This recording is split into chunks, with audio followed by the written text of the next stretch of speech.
Hannibal a réussi l'impossible, terrasser Rome sur ses propres terres. Seul problème, Rome refuse de se rendre. Hannibal peut marcher sur la ville, mais ne le fait pas. Les historiens avancent plusieurs explications. Le plus probable, c'est qu'il n'a pas de matériel de siège pour prendre la ville, et Carthage, divisé politiquement, ne lui envoie aucun soutien matériel ou financier. « Tu sais vaincre Hannibal, mais tu ne sais pas tirer profit de ta victoire », lui dira l'un de ses généraux.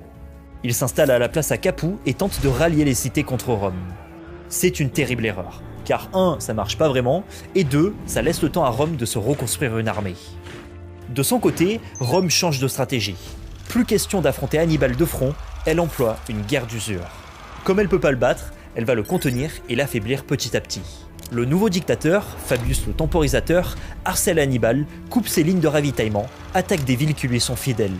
Résultat, Hannibal reste bloqué dans le sud de l'Italie, sans soutien de Carthage.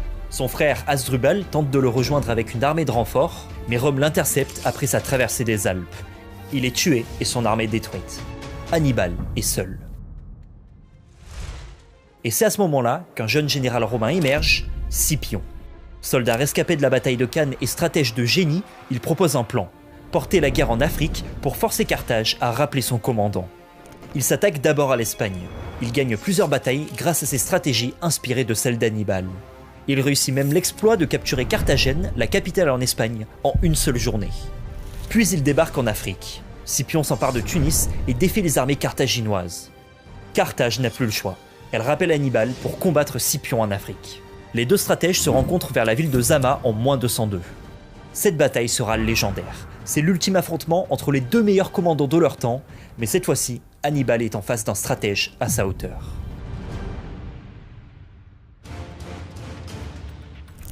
Hannibal place 80 éléphants en première ligne.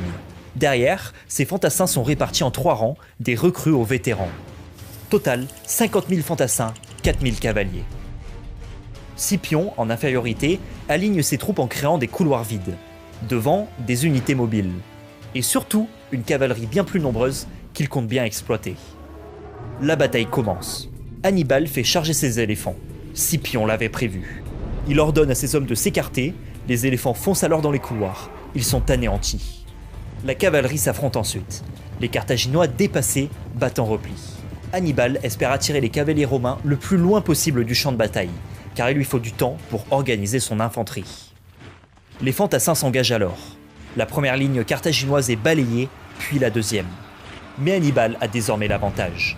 Il lui reste 20 000 vétérans en forme contre 20 000 soldats romains épuisés après des combats. Les Carthaginois prennent le dessus. Mais soudain, un nuage de poussière. La cavalerie romaine est de retour juste à temps. L'encerclement est total, Hannibal est vaincu par sa propre stratégie. La guerre est terminée.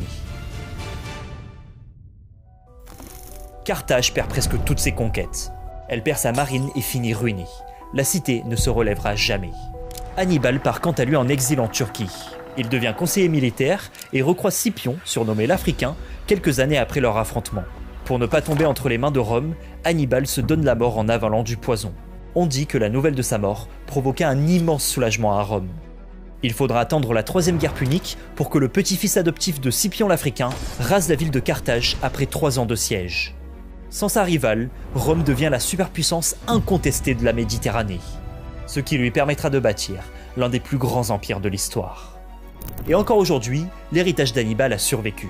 Ses stratégies d'encerclement inspireront des générations de tacticiens, de la Rome antique à Napoléon, et il est entré dans l'histoire comme l'un des plus grands adversaires qu'ait jamais affronté Rome, et sans doute l'un des plus brillants stratèges de l'histoire.